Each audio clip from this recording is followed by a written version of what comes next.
कहानी शिव की परीक्षा। बहुत समय पहले की बात है।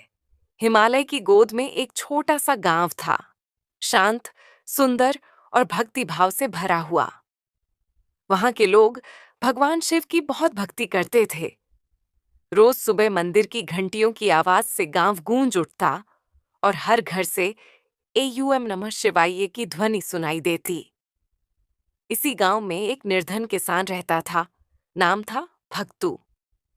वह बहुत ही सच्चा और मेहनती था, लेकिन किस्मत ने कभी उसका साथ नहीं दिया। कभी फसल खराब हो जाती, कभी पशु बीमार पड़ जाते। लेकिन इन सब के बावजूद भक्तू रोज सुबह सबसे पहले शिव मंदिर जाता, शिवलिंग पर जल अर्पण करता और कहता, हे भोलेनाथ, मुझे कुछ नहीं चाहिए, बस आपका आशीर्वाद बना रहे। गांव के कुछ लोग उसका मजाक उड़ाते। शिव तेरे खेत नहीं जोतेगा भक्तू, भगवान से पेट नहीं भरता, मेहनत कर। पर भक्तू मुस्कुराकर सब सुनता और कहता, जिसके पास शिव है उसके पास सब कुछ है। एक दिन भगवान शिव पार्वती जी के साथ कैलाश से पृथ्वी का भ्रमण कर रहे थे। उन्होंने भक्तू की भक्ति देखी और पार्वती जी से कहा, देखो पार्वती, कैसे ये भक्त सब कुछ खोकर भी मेरी भक्ति में अडिग है। पार्वती जी बोली, प्रभु, क्यों ना आप इसकी परीक्षा लें। क्या ये सच में बिना स्वार्थ के आपकी पूजा करता है? शिव मुस्कुराए और बोले, तथास्तु। अगले दिन भक्तू जब खेत में हल चला रहा था, तभी एक बूढ़ा साधु वहां आया। उसके कपड़े फटे हुए थे, चेहरा थका हुआ और भूख से कांप रहा था। उसने भक्तू से कहा, बेटा, 2 दिन से कुछ खाया नहीं, कुछ अन्न मिलेगा?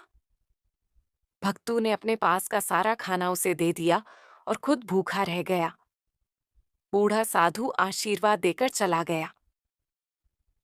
रात को वह भूख से तड़प रहा था, लेकिन शिव भजन करता रहा। फिर एक दिन एक व्यापारी ने उसे झूठे आरोप में फंसा दिया और उसकी जमीन भी छीन ली। सबने कहा, अब तो तुझे अपने शिव ने भी छोड़ दिया। पर भक्तू मंदिर जाकर सिर्फ इतना बोला, हे शिव, जो भी हो रहा है आपकी मर्जी से हो रहा है, मैं बस आपका सेवक हूं। अब भगवान शिव स्वयं प्रकट हुए। उनका रूप तेज से चमक रहा था, जटा से गंगा बह रही थी और त्रिशूल से दिव्यता झलक रही थी। भक्तू भूमि पर गिर पड़ा। प्रभो, मेरे भोलेनाथ! शिव ने उसे उठाया और बोले, भक्तू, आज तुमने सिद्ध कर दिया कि सच्ची भक्ति बिना किसी स्वार्थ के होती है। मैं तुम्हें आशीर्वाद देता हूं, तेरे खेत फिर से हरे भरे होंगे, जमीन तुझे वापस मिलेगी और तेरा जीवन आनंद से भर जाएगा। वही हुआ। गांव में एक बार फिर हरियाली लौट आई और लोगों को सच्ची भक्ति का महत्व समझ में आ गया।